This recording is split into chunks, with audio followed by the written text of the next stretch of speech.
నమస్తే. ప్రతి భారతీయుడు, హిందువులు అందరూ కూడా సంతోషించాల్సినటువంటి వార్తలివి. ఎందుకు అంటే మన చరిత్ర తెలుసుకున్న వాళ్ళెవరూ కూడా ఏ మతంలో ఉన్నా ఈ విషయాల్ని, ఈ వార్తల్ని, ఇటువంటి తీర్పుల్ని స్వాగతిస్తారు. కేవలం మతం మూఢత్వంలో ఉన్నవాళ్ళు మాత్రమే దీన్ని కంటగింపుగా చూస్తారు. వారణాసి కోర్టు అక్కడ ఉన్నటువంటి మసీదు నిర్మాణం క్రింద ఉన్నటువంటి ఆలయంలో అక్కడి నుంచి వివాదం మరింత ముదిరింది.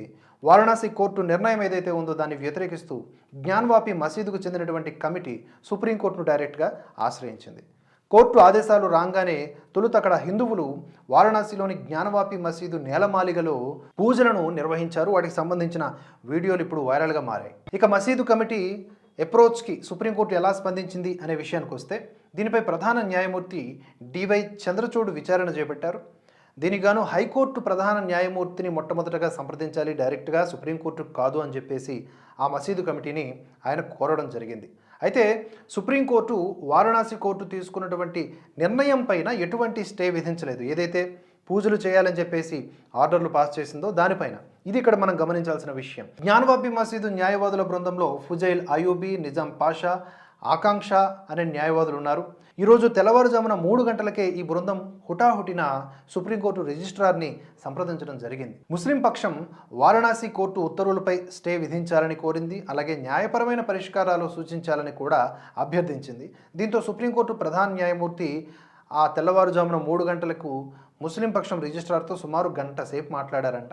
సుప్రీంకోర్టు రిజిస్ట్రార్ ఉదయం భారత ప్రధాన న్యాయమూర్తి అయినటువంటి డివై చంద్రచూడ్ ముందు జ్ఞానవాపి మసీదు లాయర్ బృందం సమర్పించినటువంటి పత్రాలను ఉంచడము జరిగిందట.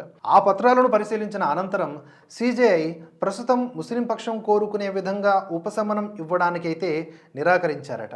ఈ కేసు ముందుగా అలహాబాద్ హైకోర్టులో విచారణ జరగాలనేది ఆయన ప్రధానంగా సూచించిన విషయం. సో ఫైనల్గా మసీదులో పూజల నిర్ణయాన్ని ఆపాలని చెప్పేసి ఇప్పుడు మసీదు కమిటీ ఏదైతే ఉందో అది హైకోర్టుకు వెళ్లే అవకాశం ఉంది. ఇదిలా ఉంటే గడిచిన బుధవారం కోర్టు తీర్పు ఇచ్చిన వెంటనే జ్ఞానవాపిలోని మసీదు నేలమాళిగా తెరవబడింది.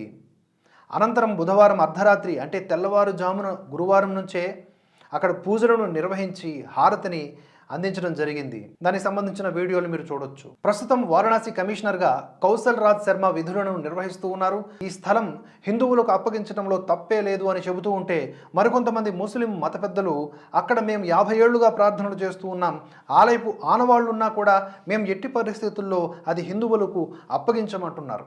వీటి నడుమ ఈ కేసుపై హైకోర్టు ఎలా వ్యాఖ్యానించనుంది అనేది కీలక అంశం. మరో అప్డేట్తో మళ్ళీ కలుసుకుందాం. Thanks for watching. జై హింద్, జై భారత్.